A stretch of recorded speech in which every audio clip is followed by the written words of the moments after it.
नमामि त्वां महादेवीं महाभयविनाशिनीं महादुर्गप्रशमनीं महाकारुण्यरूपिणीं.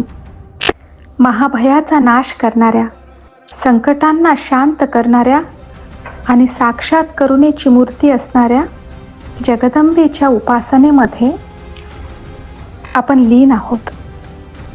जगदंबेचं हे दुसरं रूप माता ब्रह्मचारिणीचं.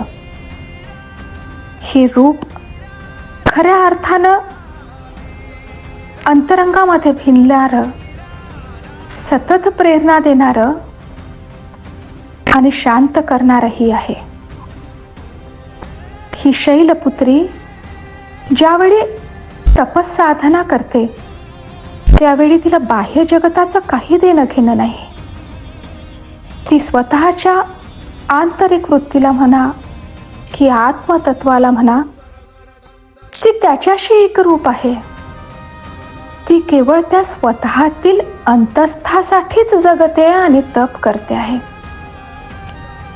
नारदांच्या सांगण्यावरून ती शिवतत्वाच्या प्राप्तीसाठी जर हे तप करत असली तरीही जीवनाच्या या टप्प्यासाठी ती खरं म्हणजे सर्वांची प्रेरणा मूर्तीच आहे.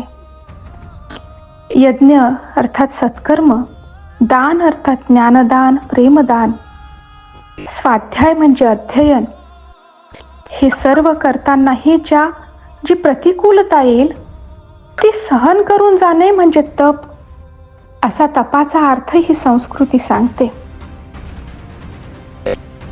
ही तप आचरणारी ही ब्रह्मचारिणी आपल्याला संयमाचा, निश्चयाचा आणि निग्रहाचा संस्कार देते आहे. माझ्या आयुष्यामध्ये मला जे अतिशय महत्त्वाचं वाटतं ते प्राप्त करून घेण्यासाठी मी किती निग्रही असावं, मी किती संयमी असावं आणि मी माझ्या ध्येयासोबत किती एकरूप असावं, त्यासाठी मला जगाला दिसू पाहणाऱ्या शस्त्रास्त्रांचीही गरज नसावी. म्हणून या रूपामध्ये जगदंबेनं जपमाळ आणि कमंडलू या दोनच गोष्टी धारण केल्या आहेत.